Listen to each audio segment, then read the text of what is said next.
आज हम सबसे पहले रिश्तों की उस कच्ची डोर का विश्लेषण करेंगे जिसका धागा सोशल मीडिया के इस दौर में कमजोर होता जा रहा है। हमारे आसपास हर कोई व्यूज को बटोरने में लगा है।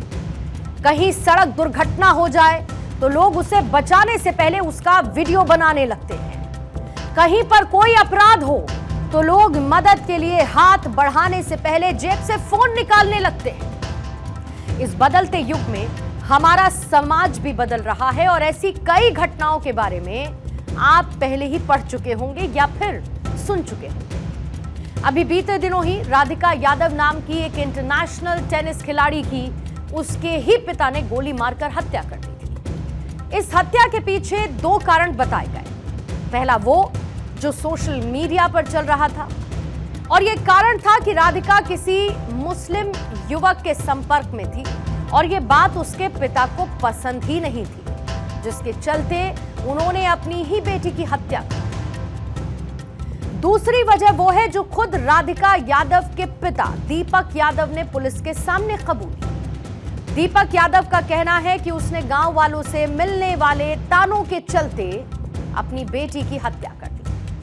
दीपक यादव का कहना है कि गांव वाले उसे इस बात का ताना दिया करते थे कि वो अपनी बेटी की कमाई खा रहा है। हालांकि गांव के किसी भी व्यक्ति ने इस बात को स्वीकारा नहीं और सभी का कहना है कि वजह कोई और ही रही होगी जिसके चलते इतनी बड़ी घटना घटी। कि उससे इंटरोगेशन की गई है, पूछताछ की गई है, तो उनके द्वारा इसमें बताया गया है कि वो उसके टेनिस एकेडमी चलाने से नाराज़ थे, जिसको कि बंद करने को लेकर वो काफ़ी बार बोल चुके थे। एक्यूज़ का कहना था कि वो आर्थिक रूप से बिल्कुल समृद्ध है, तो उसकी लड़की को कोई भी ट्रेनिंग एकेडमी चलाने की ज़रूरत नहीं है, परंतु बार बार मना करने के बाद भी वो ट्रेनिंग एकेडमी चलाती रही और उसने बंद करने से मना कर दिया। इसी बात के ऊपर कुछ पारिवारिक विवाद हुआ और ये गुस्से में आकर के उन्होंने अपने लाइसेंसी वेपन से 3 गोलियां मार करके अपनी बेटी की हत्या कर दी। राधिका यादव की बेस्ट फ्रेंड होने का दावा करने वाली हिमांशिका सिंह राजपूत ने इंस्टाग्राम पर एक वीडियो शेयर किया जिसमें उन्होंने ये आरोप लगाया कि राधिका की हत्या एक प्रॉपर प्लानिंग के तहत की गई है। उन्होंने ये बताया कि राधिका पर परिवार की तरफ से बहुत ज्यादा पाबंदियां, रेस्ट्रिक्शंस थे, यानी कि राधिका के घर आने जाने का टाइम फिक्स था, राधिका को हर सवाल का जवाब देना पड़ता था और राधिका का परिवार काफी ऑर्थोडॉक्स यानी कि पुराने विचारों वाला रूढ़िवादी परिवार था। राधिका यादव की हत्या क्यों हुई, ये एक ऐसा सवाल है जिसका जवाब देने वाले आज आपको बहुत से लोग मिल जाएंगे। टीवी पर कई न्यूज चैनल सस्पेंस वाले बैकग्राउंड म्यूजिक के साथ आपको तरह तरह की थ्योरी परोस रहे होंगे, यानी कि राधिका यादव की हत्या क्यों हुई ये समझने से ज्यादा कुछ लोगों के लिए व्यूज जरूरी हैं, टीआरपी जरूरी है।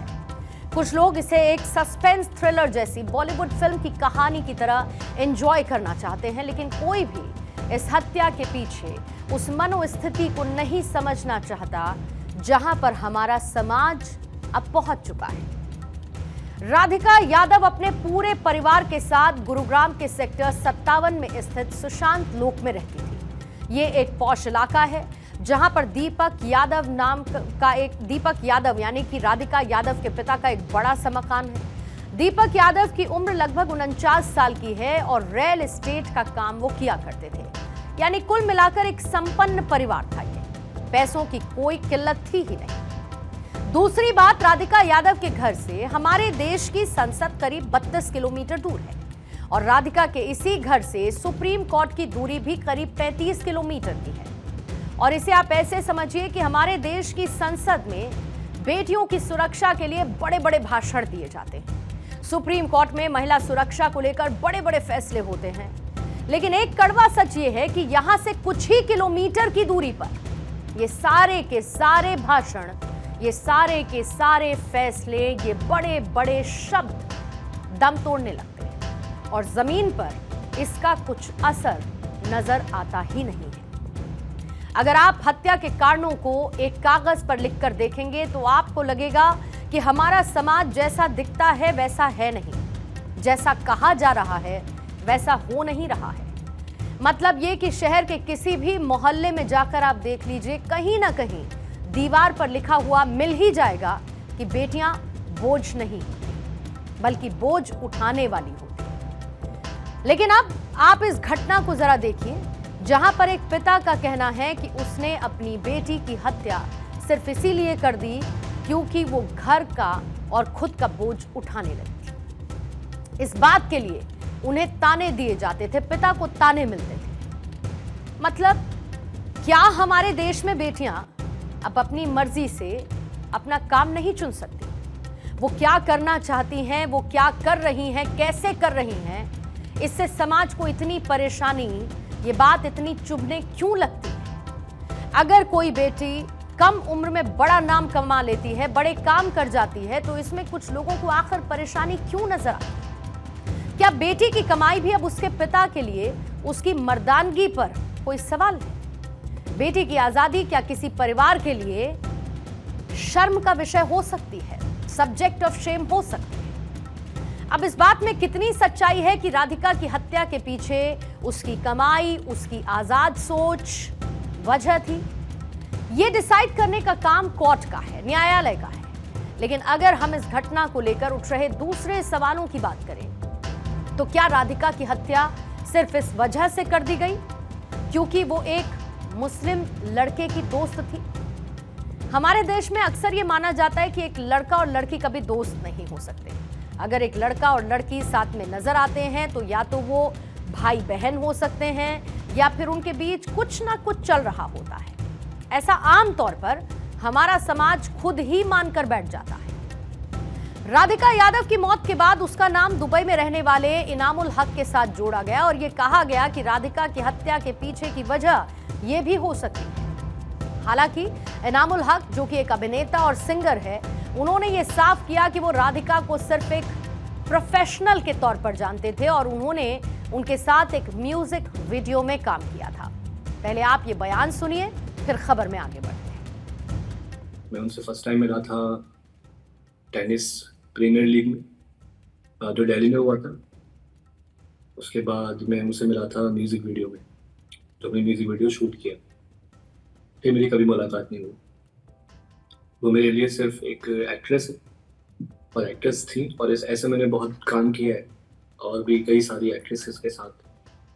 सेम अगर न्यूज़ मुझे कोई कहीं से भी आएगी तो मैं यही सोचूंगी कि ये क्या हुआ, क्योंकि मैं उनको जानता ही नहीं। मैं उनको जानता हूँ, उनकी पूरे बैकग्राउंड को, फैमिली को नहीं जानता। वो सिर्फ आए थे, शूट किया और चले।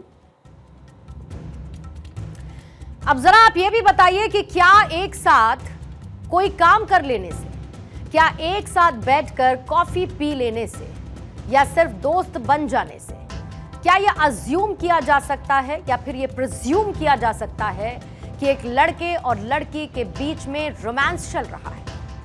ये कौन सी मानसिकता, मेंटालिटी है ये जो ये मानकर बैठती है कि एक लड़का और लड़की कभी दोस्त नहीं हो सकते?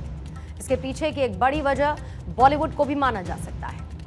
साल 1989 में आई फिल्म मैंने प्यार किया, इसका एक मशहूर डायलॉग था, एक लड़का और लड़की कभी दोस्त नहीं हो सकते। ये डायलॉग इतना मशहूर हुआ कि लोगों के जहन में ये रच बस गया और तब से लेकर आज तक ये डायलॉग अक्सर हमें सुनने को मिलता है कि एक लड़का और एक लड़की कभी दोस्त नहीं हो सकते। और इस एक विचार ने हमारे समाज को दो धड़ों में बांट कर रख दिया है, जहां पर एक लड़का और लड़की एक साथ एक दोस्त की तरह रह नहीं पाते और ये विचार उन्हें भावनात्मक रूप से जुड़ने नहीं देता। अभी हाल ही में दोस्ती को लेकर एक अंतर्राष्ट्रीय सर्वे भी किया गया और यह सर्वे NYU STEM school of business और मेटा ने मिलकर किया, जहां पर महिला और पुरुष के बीच 180 करोड़ ऑनलाइन फ्रेंडशिप्स और करीब 200 देशों के डेटा को एनालाइज किया गया। अब इसमें 3 बड़ी बातें निकलकर सामने आई। पहली बात यह है कि जिन देशों में महिला और पुरुष को बराबरी का दर्जा हासिल है, वहां पर जेंडर इक्वालिटी है और ऐसे देशों में एक लड़का और लड़की अच्छे दोस्त हो सकते हैं। यहां पर समाज आपको किसी भी तरीके से जज करने के लिए नहीं आता। ये देश हैं स्वीडन, नॉर्वे और डेनमार्क। दूसरी बात यह है कि जिन देशों में अभी भी रूढ़िवाद है, पुराने ख्यालात के लोग हैं, सबसे बड़ी बात लोग क्या कहेंगे वाला डर होता है, वहां पर एक लड़का और लड़की अभी भी अच्छे दोस्त नहीं बन पाते, क्योंकि ये समाज उनका एनओसी लेटर आज भी जारी नहीं करता। उनकी दोस्ती को यह समाज सर्टिफाई ही नहीं करता है। तीसरी बात, जैसे जैसे कोई समाज ज्यादा बराबरी वाला बनता है, आधुनिक विचारों वाला होता है, तरक्की की राह पर आगे बढ़ता है, ज्यादा डेवलप होने लगता है, वैसे वैसे उन देशों में लड़के और लड़की के बीच ऊंच नीच की हर एक दीवार ढह जाती है और ऐसे देशों में लड़का और लड़की अच्छे और गहरे दोस्त बनते हैं। हमारा देश अभी इसके लिए पूरी तरीके से तैयार नहीं है। आप खुद सोचकर देखिए, अगर आपने पड़ोस वाले शर्मा जी के बेटे और आपके दफ्तर में काम करने वाले अग्रवाल जी की बेटी को किसी रेस्टोरेंट में साथ बैठे हुए खाना खाते हुए देख लिया या फिर किसी मोटरसाइकिल पर साथ घूमते हुए देख लिया, तो आपके मन में सबसे पहला विचार क्या आएगा? अगर उनके बीच किसी तरीके का कोई रोमांटिक रिलेशन है ही नहीं और वो सिर्फ एक दूसरे को अपना अच्छा दोस्त, अपना कंपेनियन समझते हैं, इसके बावजूद समाज तो वही कहेगा जो टेम्पलेट हमारे इसी दिमाग में फिट की जा चुकी है। और ये टेम्पलेट तो कहती है कि एक लड़का और लड़की कभी दोस्त नहीं हो सकते। आज राधिका यादव की हत्या हमें सीखने का मौका देती है कि हमारे समाज को बदलावों की वॉशिंग मशीन में डालने की जरूरत है, क्योंकि अभी भी कुछ ऐसे विचार हमारे सिस्टम में, हमारे समाज में इनबिल्ट किए जा चुके हैं जो कि जीवन के किसी न किसी मोड़ पर, किसी न किसी तरीके से, किसी न किसी व्यक्ति को उसके संघर्ष में धैर्य खोने के लिए विवश कर देते हैं। और ये समाज जिसका किसी एफआईआर में नाम नहीं, ये यूं ही बच निकलेगा, लेकिन ये आज नहीं तो कल एक बार फिर किसी न किसी राधिका की जान लेने के लिए एक मुखौटा बदलकर वापस लौट आएगा। इसका ध्यान आपको और हमें रखना होगा।